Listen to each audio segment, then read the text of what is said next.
बालकांड में प्रसंग चल रहा है। भगवान राम और लखन विश्वामित्र जी के साथ अपनी पहली पद यात्रा में चले हुए हैं, जिसमें 2 यज्ञों की तो वो पूर्णाहुति कर चुके हैं। एक यज्ञ जो विश्वामित्र जी और ऋषि मुनियों को निशाचर लोग सता रहे थे, उस यज्ञ की सुरक्षा की है, उस यज्ञ को पूरा किया। दूसरा हम सब ने जाना, गौतम ऋषि अहिल्या का उद्धार किया और उस यज्ञ को संपूर्ण करके अब तीसरे यज्ञ की तरफ जा रहे हैं। और गोस्वामी जी बहुत सुंदर उसका वर्णन करते चले जा रहे हैं, जिसका हमने कल भी श्रवण किया कि किस प्रकार पूर्व की इतनी सुंदरता हर्ष चले प्रभु मुनि के साथ चल रहे हैं और पूर्ण रम्यता राम ने देखी है जब, तो उनका अत्यंत हृदय हर्षित हुआ और सुंदर दर्शन किए हैं। उसके बाद नगर की भी सुंदरता का वर्णन गोस्वामी तुलसीदास जी ने किया है। मानस के न्याय में हम देखें तो हमें 3 पुरियां दिखती हैं। एक अयोध्या नगरी दिखती है, एक विदेह नगरी दिखती है और एक लंका नगरी दिखती है। 3 नगरी हैं। जो हमारी अयोध्या जी हैं, अयोध्या नगरी में दशरथ राजा है, लंका नगरी में दशरथ राजा है और जो हमारी विदेह नगरी है, जनकपुरी है, उसमें विदेह राज कर रहे हैं। ठीक है। और हम सब ने कल देखा कि यहाँ का जब वर्णन कर रहे हैं तो गोस्वामी जी ने बहुत ही सुंदर वहाँ पे एक बात बताई कि यहाँ के सब लोग जो हैं पूरे नर नारी सुभग सुचि संता धर्मशील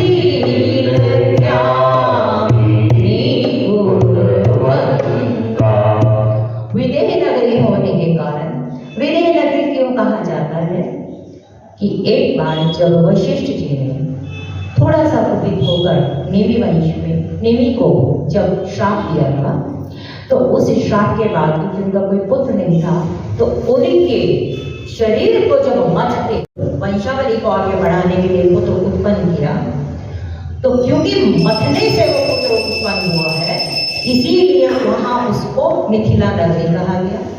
क्योंकि देह में नहीं थे निमिराज, इसीलिए उसको विदेह कहा गया।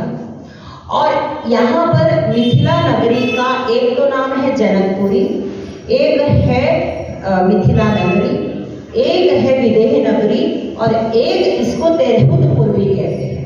मानस में कहीं कहीं जगह पे तिरहुत नाम आता है, वो मिथिला नगरी के लिए ही आता है। तो यहाँ पे जितने भी लोग हैं गोस्वामी जी कहते हैं सब धर्मशील हैं, संत हैं, ज्ञानी हैं और गुणवान हैं। और वो किसी साकार ब्रह्म में रुचि नहीं रखते। विदेह की नगरी के लोग हैं, सब ज्ञानी लोग हैं, वो तो परमात्मा ब्रह्म निराकार रूप के अंदर ही बरसते हैं। भगवान राम हम सब जानते हैं अयोध्या नगरी में आए तो कृपा करके ही आए, भय प्रकट कृपा करके ही वो आए हैं अयोध्या नगरी में। जब लंका नगरी में पहुंचे हैं, जो काम की नगरी है, तमस की नगरी है, उस नगरी में भी भगवान राम कृपा करके ही पहुंचे हैं। रावण ने तो कोई संदेशा दिया नहीं था कि आप आइए, आपका सम्मान करेंगे, आपका यहाँ पर हम पूरा का पूरा सत्कार होगा। बिना बुलाए गए हैं, अगर अपना पूरा पुल बनाकर और सारे प्रयास करके खुद ही बिना बुलाए पहुंचे, वादा करके गए वो पता है उतारने के लिए। ये भी एक स्टोरी है इसकी। नहीं, वो अन्य स्टोरी है, पर मानस के न्याय में कोई निमंत्रण तो नहीं मिला। मानस में कुछ नहीं है, कोई निमंत्रण नहीं मिला है उनको, बिना बुलाए गए। और अब हम यह जनकपुरी में भी देखें तो भगवान राम को तो कोई निमंत्रण नहीं मिला, यहाँ पे भी कृपा करके ही आए हैं। तो ये ज्ञान की नगरी है, लंका ज्ञान मैंने सत्व, और यहाँ पर जो लंका नगरी है वो तामस नगरी है, तम की नगरी है। 3 गुण हमने बताए ना कि सत्व, रज और तम। तो लंका नगरी हो गई तमोगुणी नगरी। और ये अवधपुरी है, ये जो अपनी जनकपुरी है, विदेह नगरी है, ये हो गई सत्व ज्ञान की, क्योंकि ज्ञान की नगरी है तो सत्व गुण से भरी है। और जो अपनी अयोध्या नगरी है वो रजोगुण है, वहाँ रजोगुण ज्यादा है। भगवान राम के लिए भी जब किया है प्राकट्य तो वहाँ पर यज्ञ ही किया गया, और उसके बाद भी हम देखें कि रजोगुणी प्रवृत्ति वहाँ पर ज्यादा है। तो भगवान तीनों ही नगरी में कृपा करके ही आए। व्यक्ति सतोगुणी हो, चाहे रजोगुणी हो, चाहे तमोगुणी हो, अगर वो प्रभु की शरण में है, उसका केंद्र प्रभु है, तो कैसा भी हो व्यक्ति, परमात्मा उस पर कृपा करके उसके हृदय में भी आ जाए। ये हमें सूत्र यहाँ मानस के न्याय पे मिलता है। अब एक भजन नहीं तामस देवा, मने काम भजन मंत्र रावण ने अपने मन में ये बात पक्की करके रख ली थी कि मुझसे भजन नहीं होता है, मैं तामसी देह का व्यक्ति। लेकिन तो भी पतंगे की भांति, जैसे पतंगा लोक की तरफ ही भागता है, तो भी उसका क्रोध था, उसकी ईर्ष्या थी, उसका द्वेष था, उसका जो भी रोष था वो परमात्मा की तरफ ही था। और जब परमात्मा की तरफ हमारी गति होती है, चाहे कैसे भी भाव से हो, तो प्रभु तो कौन है? निर्वाण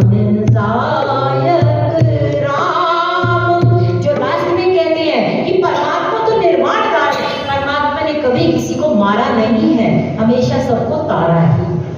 तो इसीलिए हम चाहे तामसी वृत्ति के लोग हों, चाहे हम राजसी वृत्ति के लोग हों, चाहे हम सत्वगुणी हों, भगवान कृपा करके कभी भी हमारे हृदय में, हमारे कुटिया में, हमारे नगर में आ जाएंगे, अगर हमारी गति उस प्रभु की तरफ है।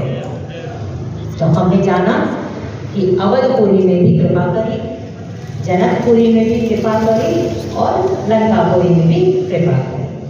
और अब गोस्वामी जी इतना, मतलब अभी वो साथ साथ चल रहे थे विश्वामित्र जी के साथ, लेकिन जैसे ही पुल के पास आए तो थोड़ी देर के लिए उन्होंने, गोस्वामी जी ने उनको छोड़ दिया कि आप जरा थोड़ा आराम से आओ, मैं जरा भीतर का एक बार मुआयना करके आ जाओ। जैसा कल आपने भी बताया कि वो पूरी की पूरी अंदर की एक बार को देख आए, और उसका प्रमाण कहाँ कहाँ से मिलता है? गोस्वामी जी यहाँ पर कहते हैं कि अति अनूप जनक निवासु बिधे वही विबुध जनकपुरी इसीलिए कहते हैं, जनक पिता को कहते हैं क्योंकि इनका जन्म पिता से ही हुआ है, माता के उससे नहीं हुआ है, तो इसीलिए यहाँ ये जनकपुरी कहलाती है और जनक कहा जाता है। जनक भी एक पत्नी थी जिसमें कहते हैं जो सीता जी के जो पिताजी थे उनका नाम शीलध्वज था और जो मांडवी और शुक्लपेटी उनके पिताजी का नाम कुशध्वज था। ये दो भाई थे, शीलध्वज और कुशध्वज, जो विदेह नगरी में और जनक की उपाधि नाम से थे। तो यहाँ गोस्वामी जी कहते हैं कि जब वो अंदर जाकर देखते हैं राजा जनक का महल जो उनका निवास स्थान है तो अति अनोख है, जिसकी कोई उपमा गाई नहीं जा सकती है। और क्यों ना गाई जाए, कैसे गाई जाए, जहाँ साक्षात जगदम्बिका भवानी रहती है। भगवान राम का बिना बुलाए निमंत्रण आने का जनकपुरी में एक ये भी कारण है कि वहां श्रावणी वहां पर विराजित है।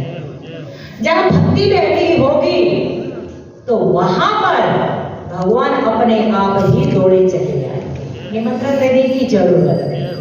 तो भक्ति के साधन भी बताए हैं यहाँ पर मानस में, और भक्ति क्या है, भक्ति के स्वरूप का निरूपण भी यहाँ पर बताया है।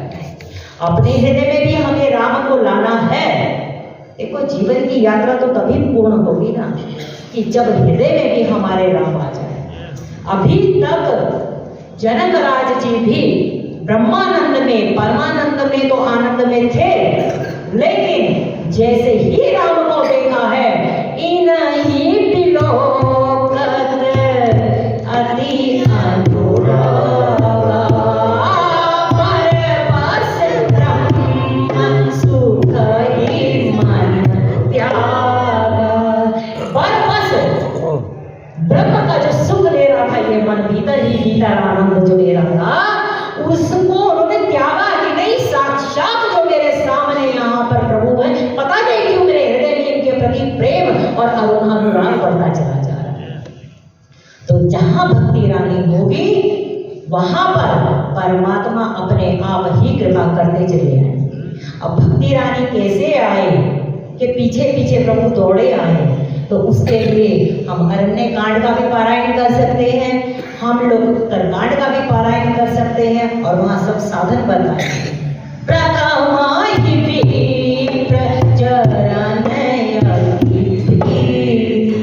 भक्ति के साधन में सबसे पहले विप्रो के चरण में अति प्रीति हो, और निज निज करम निरत श्रुति प्रीति।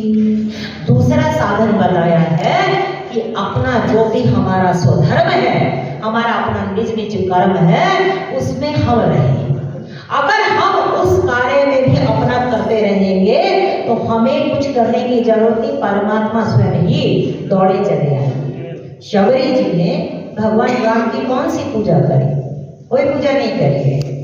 जिस समय वो वहां पर वो अपने गुरु के वचन को मंत्र मानकर, दृढ़ मानकर, बस वही अपना कार्य निज निज कर्म में अपने प्रति संतों की सेवा में लगी रही। अपने निज कर्म में जो उसके गुरु ने कह दिया कि बेटा तू यही रहकर अपनी तपस्या कर, तुझे जाना नहीं पड़ेगा, अयोध्या वाला राम स्वयं तेरे पास आएगा। और हमने देखा कि शबरी जी के पास भी भगवान राम पहुंचे।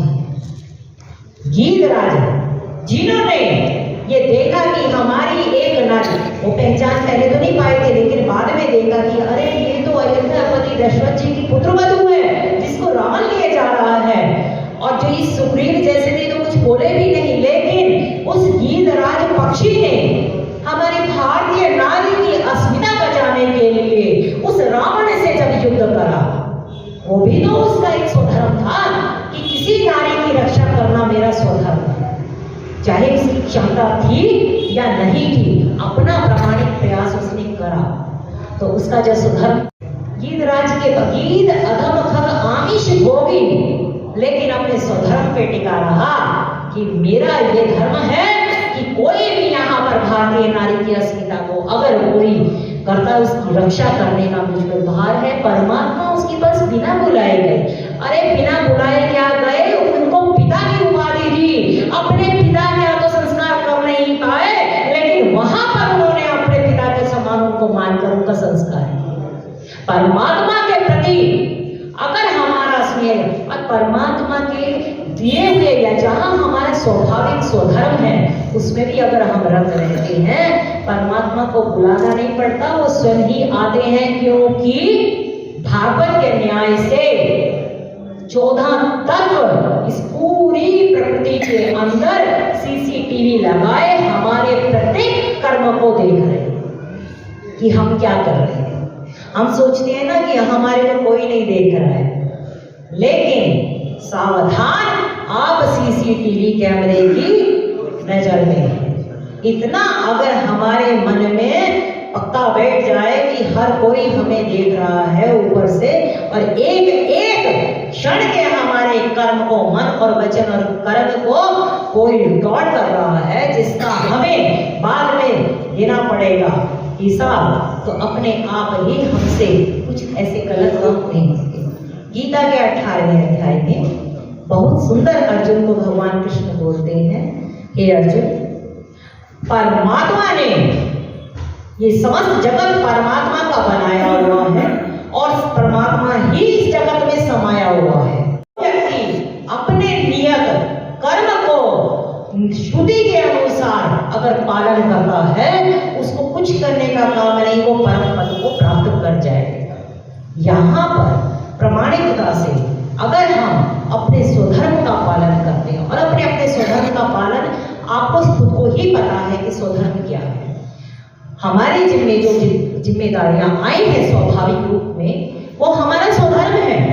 आज भगवान राम अपने स्वधर्म के पालन से, क्योंकि वो किस लिए आए हैं यहाँ पर, विप्र धेनु सुर संत हित लीन मनुज अवतार, ये उनका स्वधर्म। विश्वामित्र का क्या स्वधर्म है कि उनके आसपास के जो लोग हैं वो परेशान हैं, उनको कैसे आराम मिले, तो इसीलिए वो राम को कैसे उस अहिल्या का उद्धार हो, इसीलिए वो राम को महलों में से निकाल कर लाए। उनका सबसे बड़ा काम ये है कि शक्ति बेटी है जनकपुर के अंदर, शक्तिमान बेटा है अयोध्या के अंदर। शक्ति और शक्तिमान का मिलन कैसे करवाया जाए, वो तो कोई विश्वामित्र ही करवाएगा। विश्वामित्र कौन? जो विश्व का मित्र हो, जो विश्व का हितैषी हो। भगवान अगर विश्वामित्र को भगवान न लेकर आते महलों से, तो जानकी जी का राम का विवाह होता।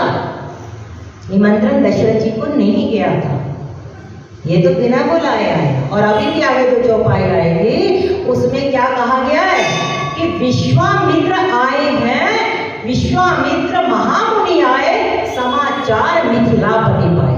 वहां कहीं भी ये नहीं आया है कि कौशलपति के राज, वो तो जब आ गए उनका समाचार सुन के कि मिथिलापति ये आए हैं, विश्वामित्र आए हैं, तो अपने जो गुरु हैं, सैनिक हैं, जो भी मंत्री हैं, उनको साथ लेकर आए हैं। और उस समय जब आते हुए राम और लखन को देखा है, तब उन्होंने कहा कि ये है कौन? इनको देखकर मेरा मन बार बार प्रेम से भरे जा रहा है, मैं अपने मन को काबू नहीं कर पा रहा हूँ। जो ब्रह्म सुख में रहता था, जो कहीं भटकता नहीं था, वो आज इनकी तरफ बार बार क्यों जा रहा है? तो प्रभु ने कृपा ही की है जनक राज के लिए। किस लिए कृपा करी? कि ये ब्रह्मानंद में ही सुख ले रहे हैं, थोड़ा इनको भक्ति का भी आनंद दे दे, थोड़ा इनको प्रेम का भी आनंद दे दे कि ये प्रेम न दे। जनकपुरी के सारे लोग ज्ञानी हैं, लेकिन सब ज्ञान में ही रत रहते हैं, और ज्ञान थोड़ा रूखा सूखा होता है। वहां पे प्रेम बरसाने के लिए भगवान मिथिला नगरी में नगर तो यहाँ पर बहुत सुंदर प्रसंग गोस्वामी जी यहाँ चित्रण कर रहे हैं। जैसे आप दिल्ली में एंटर करो, मान लो हरियाणा से एंटर कर लेते हैं, तो सबसे पहले आपको क्या दिखता है? दिखता है ना कि बहुत बड़ा एक पहाड़ है, उसमें से स्मेल आ रही है, ऐसे ऐसे जो भी दिखती है। जैसे जैसे आप नगर के पास आएंगे तो उसकी जो भी खूबसूरती या जो भी उसकी विशेषता है वो सब आपको दिखाई देगी। ऐसे ही गोस्वामी जी ने चित्रण किया कि जब इस विदेही नगरी के पास पहुंच रहे हैं भगवान राम, लखन और विश्वामित्र जी, तो उस नगरी के प्रवेश करने के समय वहां पर कैसा सुंदर वहां पर और कितना सुंदर कर निरूपण किया गया, ये सब चित्रण गोस्वामी जी ने किया। और फिर उसके बाद कहते हैं कि बाहर का ही सुंदर नहीं है, भीतर में भी जनक राज्य का जो महल है अनुपम है, उसकी उपमा कहीं नहीं जा सकती। यहाँ तक कि विबुध माने देवता लोग भी देखकर हैरान हो गए हैं और विधि तो ये सोचता है कि ये सुंदरता इतनी आई कहाँ से, सब चकित हैं। और फिर कहते हैं धवल धाम मणिपुर टपट सुगंधित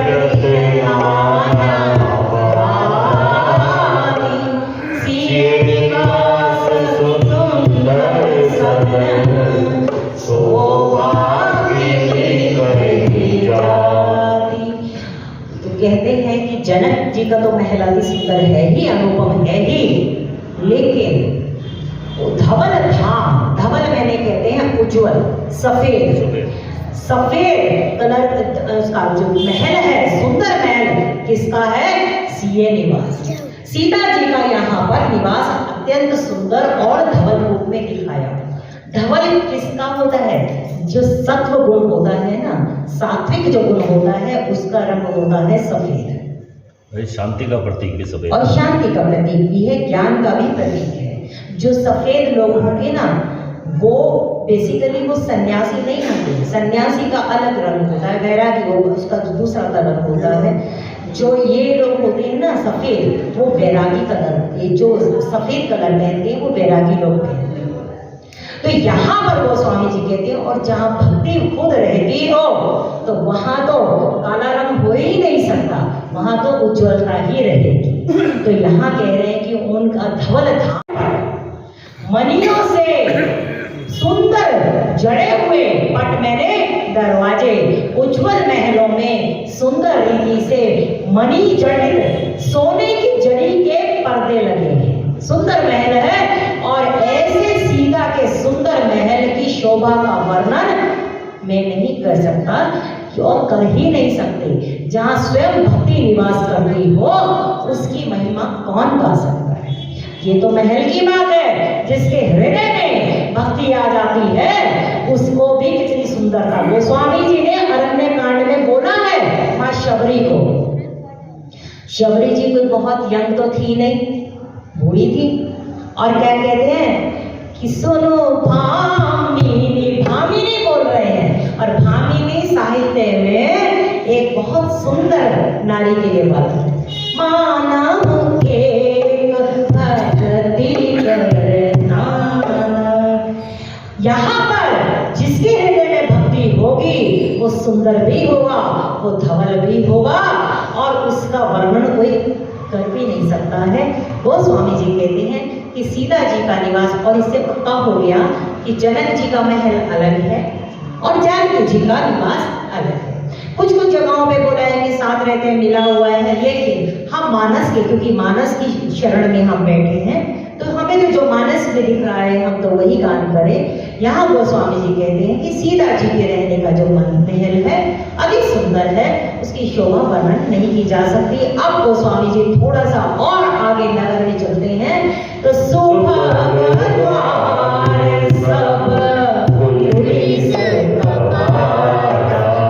कहते हैं दरवाजे को, पुलिस कहते हैं वज्र को और हीरे को भी। तो सब सुंदर, सभी दरवाजे जो राजमहल के सब दरवाजे हैं अत्यंत सुंदर हैं और उन दरवाजों में वो स्वामी जी कहते हैं कि वज्र के समान मजबूत भी हैं और वज्र क्योंकि हीरे को भी कहते हैं तो हीरों से जटित है। यहाँ को स्वामी जी की बहुत सुंदर जो ये बोला ना पुलिस दो चीजों के लिए आ गया, एक वज्र के समान जो मजबूत होता है और एक हीरे में जड़े हुए हैं। भूप पीर नट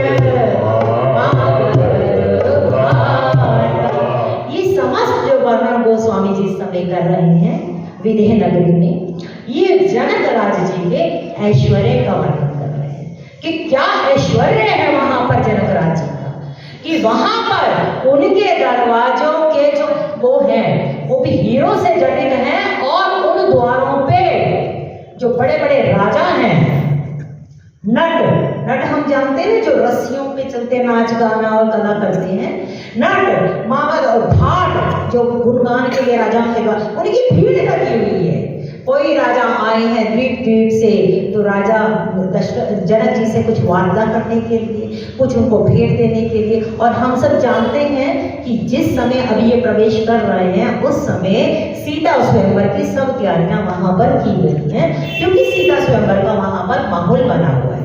और अनेक राजा, और ऐसा कहा जाता है कि 1 साल पहले सीता स्वयंवर के लिए पक्का कर दिया गया था और लोग आने शुरू हो गए थे। 1 साल का पूरा वहां पर उत्सव चला है। तो इस समय गोस्वामी जी कहते हैं कि वहां पर पूरी चहल पहल है, और फिर बनी विशाल बाजी गज साला। बाजी मैंने घोड़े, बाजी कहते हैं घोड़े को, गज कहते हैं हाथी को। तो हाथी की, घोड़ों की इतनी सुंदर सुंदर चौड़ी लंबी विशाल उनकी शालाएं बनी है जहां पर उनको बांधा जाता है। यहाँ पर गोस्वामी जी ने जनक राज्य की जो चतुरंगनी सेना है, जिसमें हाथी, घोड़े, रथ, पैदल जो सैनिक होते हैं उनका वर्णन किया। मैंने एक राजा के साम्राज्य में जो कुछ होना चाहिए ऐश्वर्यशाली राजा के, क्योंकि यहाँ पर जब बोला गया ना, इसने बोला गोराज ने कि पिता का वैभव भी कितना ऊंचा था, और दशरथ जी का भी जो इनके ससुर हैं उनका भी कितना ऊंचा, लेकिन आज वो सीता मही में धरती में लेटी है, मुझे दुख हो रहा है। तो यहाँ पर गोस्वामी जी वो वैभव दिखाते हुए कहते हैं कि हाथी, घोड़े, इन सब को बांधने के लिए उनकी जो शालाएं हैं, जो उनका स्थान है, अत्यंत विशाल है। विशाल का मतलब कि वहां पर इतने अनंत हाथी और घोड़े हैं जिनकी गणना नहीं की जा सकती। और उसके लिए आगे बोलते हैं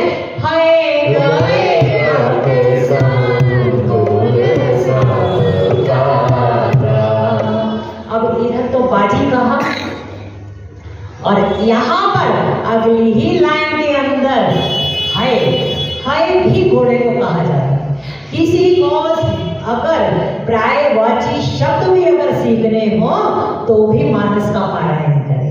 मानस एक ऐसा शास्त्र है जिसकी शरण में आप जाएंगे, आपको जैसे माँ दूध पिलाकर बच्चे को पालन पोषण करती है ना, ऐसे बच्चे को पालन, ऐसे सब अपने आप ही आप यहाँ से समझते चले जाएंगे। तो इसीलिए कहते हैं ना, बच्चों को भी इसका पारायण करना चाहिए। ये हमारा सौभाग्य है कि हमें मानस जैसा शास्त्र मिला है। और सही इसकी उपमा दी है ना कि मानस सर में जितना डूबेगा व्यक्ति इस सर में, उतने ही उसको हीरे मोती और रतन मिलेंगे। यहाँ जितना हम पारायण करेंगे नए नए अर्थ हमें मिलेंगे। और कहते हैं उस समुद्र में, उस तालाब में तो जाएंगे तो हम डूब सकते हैं, लेकिन यहाँ डूबेंगे तो यहाँ हम तैर जाएंगे। तो यहाँ पर गोस्वामी जी पहले बाजी गजशाला बोलते हैं, और अगली ही लाइन में उसका प्रायवाची कहते हैं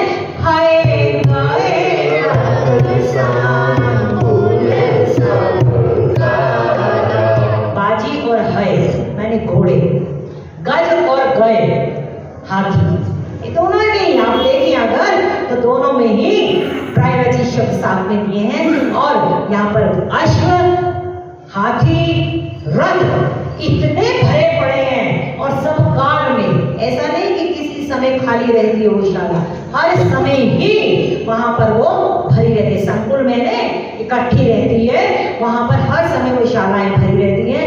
और उसके बाद गोस्वामी जी कहते हैं कि सुर सचिव से नाप पाहु तेरे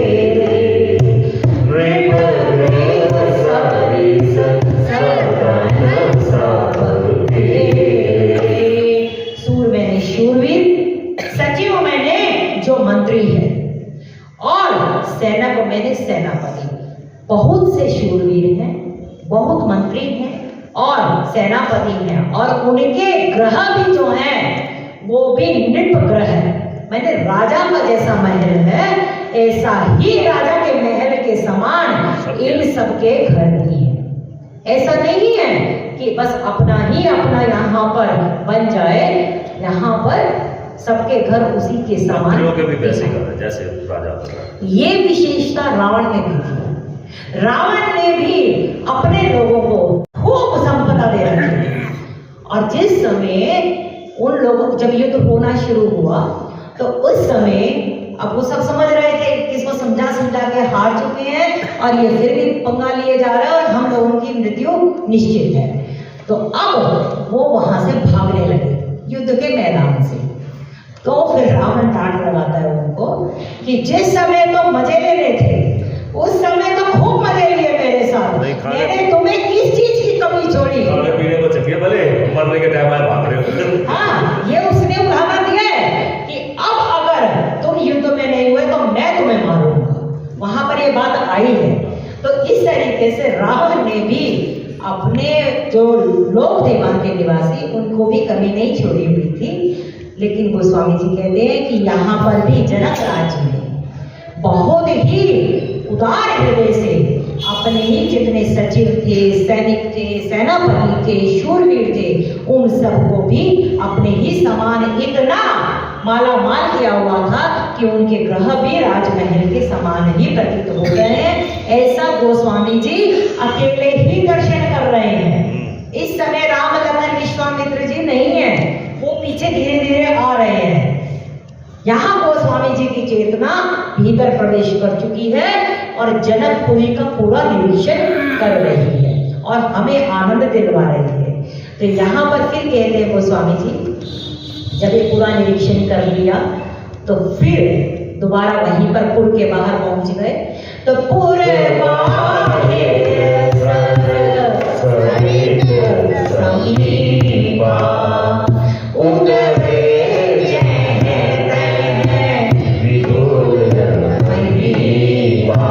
हम सब जानते हैं कि अभी राम लखन जी ने और विश्वामित्र जी ने तो पुर में विदेह नगरी में अभी प्रवेश नहीं किया था, लेकिन गोस्वामी जी की चेतना वहां घूम आई है।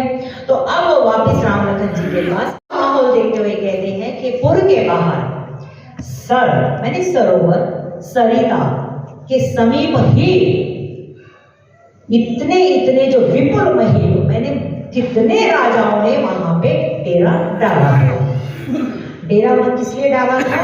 क्योंकि सबको पता था अब सीता स्वयंवर होने वाला है और सीता स्वयंवर के अंदर जिसकी लॉटरी लग गई उसकी लग गई। कहते हैं कि बहुत से राजा अब जनक जी से इस मामले में नाराज थे, जिसमें एक सधन्वा राजा रावण भी नाराज था कि ये स्वयंवर क्यों करवाया जाए, क्योंकि कुछ लोगों को लगता है कि जो भी नारी रत्न है वो तो हमारे पास ही होना चाहिए। मंदोदरी ने उसको समझाया था कि तुम ये प्रयास मत करो, अगर तुम ये प्रयास करोगे तो ये गलत होगा।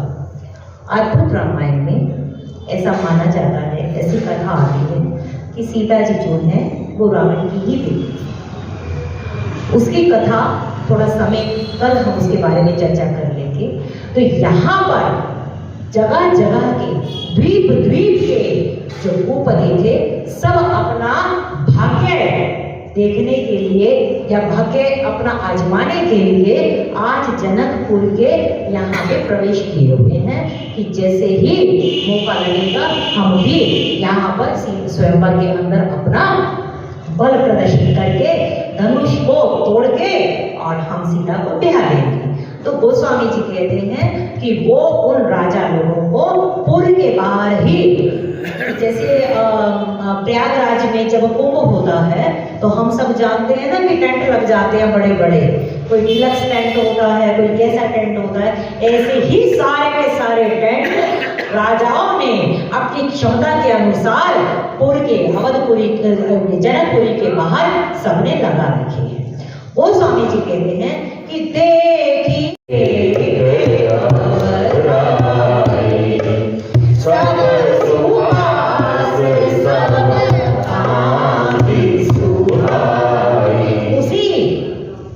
वहां पर पुर के बाहर ही एक सुंदर अनुपम एक आम की बाड़ी थी। आम का एक पूरा भरा हुआ बाग था। अब आम के बाग को गोस्वामी जी ने बालकांड में ही बहुत सुंदर एक उपमा दी है। शांत सभा चाहूं दिसी अमराई क्या है? आम, आम का बाग। आम रसाल होता है, आम रसीला होता है, मीठा होता है और आम प्रभु की पूजा में भी चढ़ता है। इसीलिए गोस्वामी जी कहते हैं जो संत सभा होती है ना, वो एक सुंदर एक अमराई है, क्योंकि वो व्यक्तियों को रसीला भी बनाती है, मधुरता भी प्रदान करती है। क्योंकि मधुरिया गिरा, हरि की कथा सुनाना ही तो हमारे कानों की मधुरता है। संत जो को क्या करते हैं, संत और भक्त हरि का गुणगान करते हैं तो ऐसा लगता है कि कानों में मधुरता जा रही है। ऐसी सुंदर अमराई। और विश्वामित्र जी और राम लखन तो है ही, लेकिन अकेले नहीं, उनके साथ कितने कितने मुनि वृंद साथ में चल रहे हैं। पूरा एक डेरा चल रहा था विश्वामित्र जी के साथ भी। और गोस्वामी जी कहते हैं कि ऐसी सुंदर अमराई को देखकर और जब सब भांति वो वहां पर वो सुंदर है तो गोस्वामी जी कहते हैं, भगवान विश्वामित्र जी कहते हैं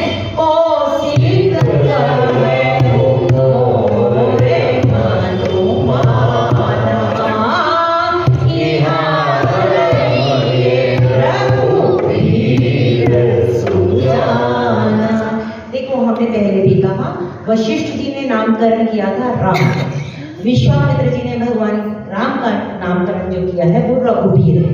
सारा का सारा जो काम करना है उसमें वीरता है, उसमें बल है, उसमें शौर्य है। इसीलिए आप देखिए जहां पर भी विश्वामित्र जी ने भगवान राम को रघुवीर नाम से ही संबोधित किया है। तो जब पहुंच गए अमराई के पास तो फिर कहते हैं कि हे रघुवीर, मुझे ऐसा लग रहा है कि ये जगह बहुत सुंदर है, मेरा मन यहाँ टिक गया है। और सही में जहाँ संत सभा होगी, जहाँ पर मधुरता होगी, मन भी तो, क्योंकि मन भी तो रसीला है, मन भी तो रसिया है, उसको भी तो रस चाहिए। इसीलिए वो स्वामी जी कहते हैं कि विश्वामित्र जी ने राम को कहा कि मेरा मन यहाँ टिक गया है। और एक चीज बताऊं, नारद जी का भी मन कहाँ टिका था? जब घूमते घूमते एक हिमालय के एक गुफा के पास हिमगिरी गुहा एक अति पाव, वहां पर उनका मन टिक गया। इसीलिए कहते हैं कि जहां हमारा मन टिक जाए तो समझो बस वहां स्थिर हो जाओ। हमारा मन न टिकता नहीं है, जब मन टिक जाए तो समझो कि इसको यहाँ पे ठौर मिल गई है।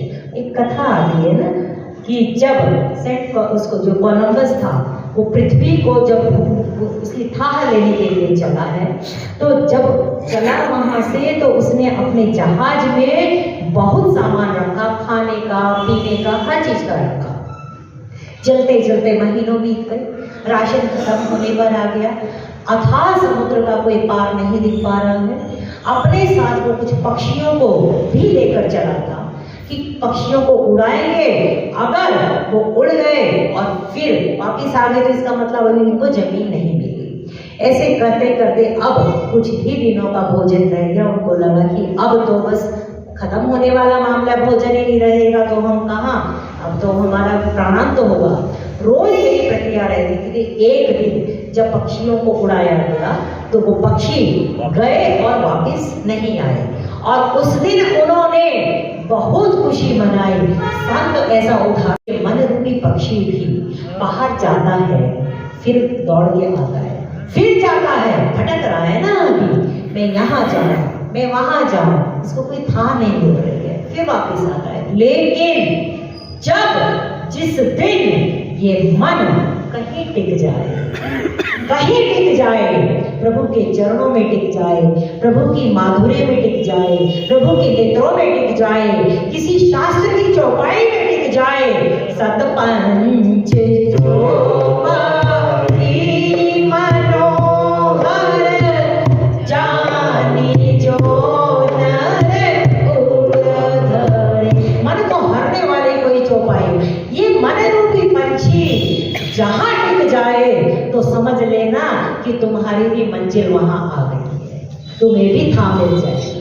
ये मन जहां मन नहीं टिक पा रहा ना, अब क्यों हमारा भटकाव होता है, कभी हम यहाँ चले जाएं, कभी वहां चले जाएं। आपने अनुभव करा होगा किसी भी सात्विक सत्संग में हमारा मन कुछ क्षण के लिए भी टिक जाता है।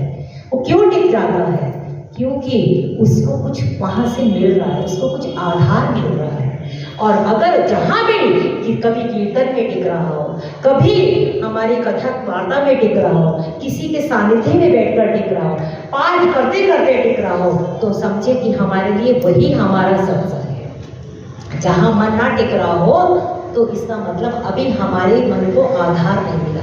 जिस समय मन यहाँ टिक गया तो फिर ना कहीं से दूर है मंजिलें, ना कोई करेंगे। क्योंकि ये सत्संग जो है ना, सावरे से मिलने का, जी से मिलने का, सत्संग ही बहाना है। चलो सत्संग चलिए, क्यों चलो सत्संग चलिए, हमें हरि गुण गाना है।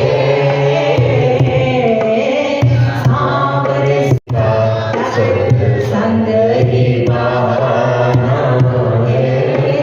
एक क्षण का भी अगर हमें सत्संग मिल जाता है तो कितने कोटि कोटि हमारे पाप कट जाते हैं। तो यहाँ हम देख रहे हैं कि गोस्वामी जी कि विश्वामित्र जी कहते हैं कि हे रघुवीर, मेरा मन यहाँ टिक गया है, अब मेरा मैं सोचता हूँ कि यही रहना चाहिए। अब भगवान राम का ये बहुत बहुत ही एक सुंदर एक आचरण है जिसको हमें भी जीवन में अपनाना चाहिए। भगवान राम ने कभी भी किसी को ना कही ही नहीं। जीवन में अगर सुखी रहना है तो राम जी के इस सूत्र को भी हम अगर पकड़ ले तो जीवन बड़ा सुखी होगा। रजब रोशन कीजिए, कोई कहे क्यों है, हंसकर उत्तर दीजिए हाँ बाबा यूं है। हर चीज के लिए अगर आप स्वीकार कर लो ना तो बस बात खत्म हो गई। संघर्ष कब होता है? जब दूसरा कोई कुछ कह रहा है, हमें हमारी बात डालनी है। जब हम विरोध करते हैं, हम अपना विरोध करते हैं। अरे मेरी खुशी ना तो सही, तेरी ही खुशी सही, हो जाएगी शांति। वो स्वामी जी ये सूत्र हमें देते हैं कि भला ही नाम कही पाइएगा, उनरे हैं पूरी प्रेम समेगा। स्वामी जी ने कहा यहाँ रुकना है, भले बिल्कुल सही करें प्रभु, आप जहाँ पर प्रसन्न हो वहीं पर ही हम रहने को तैयार हैं। कोई आग्रह ही नहीं है। जिसको साधक अवस्था में जाना है, जिसको परमात्मा की तरफ यात्रा करनी है, उसको कभी भी किसी का भी बाधक नहीं बनना चाहिए। साधक हो जो कहीं किसी का बाधक न बने, जो हो रहा है होने दो, समय की धारा में बहने दो, बहते रहो। भगवान शिव ने, यही तो सरलता है बस। भगवान शिव ने सती जो करती रही, कुछ नहीं कहा, क्या मान लिया? सत्य वचन है वशिष्ठ। हरि इच्छा हरि इच्छा हो रही, अपने मन का हो जाए तो समझ लेना हरि की कृपा हो रही। अगर अपने मन का नहीं हो रहा ना तो ये सूत्र मान लेना कि हरि की इच्छा हो रही। मूल में तो दोनों हरि हैं। किसी साधक ने फिर ये बोला कि प्रभु अगर हम हरि इच्छा मान रहे हैं कि हरि कृपा हो गई या हरि इच्छा, जब हरि कृपा मान रहे हैं तो इसका मतलब कहीं ना कहीं वो हमारी इच्छा को पूरा कर रहा है ना। हम अपनी इच्छा रखेंगे क्यों? हरि इच्छा ही ना माने सब कुछ। जो तुमको हो पसंद वही बात कहेंगे, तुम दिन को अगर रात कहो रात कहेंगे, यही तो भरोसा है। आदत बुरी सुधार लो तो हो गया भजन। जीवन में अगर हम हाँ कहना शुरू कर देंगे, कहीं पर भी किसी भी परिस्थिति में, अब इसमें एक बात आती है, लोगों की जो बुद्धि होती है वो कुतर्क भी कर रही होती है कि हम तो सरल बन जाएं, लेकिन दुनिया तो अपनी कुटिलता से बाज नहीं आएगी ना, तो वो तो कुटिलता करेगी। हम हर एक को ही सहन करते रहे, हर एक को ही हाँ करते रहे, तो कब तक? ऐसा लोगों का एक आदर है, कब तक? तो बहुत सुंदर संत इसका जवाब देते हैं कि देखो भाई, पाठशाला में तो तुम ही बैठे थे, क्लास तो तुमने ही अटेंड करी है, परीक्षा भी तुम्हारी ही हो। सरल के साथ तो हर कोई सरल हो जाएगा, कुटिल रावण जैसे कुटिल के साथ अगर राम जैसी सरलता रखोगे तभी भी तो तुम्हारी परीक्षा, तभी तो परीक्षा होगी। और जब कुटिल के साथ भी हम सरल बने रहेंगे तो जिम्मेदारी उस परमात्मा की होगी, वो ही हमारा योग और ऋषि को वहन करेगा। भगवान राम ने यहाँ पर कहा कि प्रभु आपको जैसा पसंद है आप जहाँ कहें हम वहीं रहते हैं। और गोस्वामी जी कहते हैं कि पुर के बाहर अमराई में मुनि वृंदों के साथ विश्वामित्र जी पर आसन लगा लिया है। और इतने ही देर में अमराई के जो चौकीदार थे, पहरेदार थे, उन्होंने जनक राज जी को संदेशा पहुंचाया कि विश्वामित्र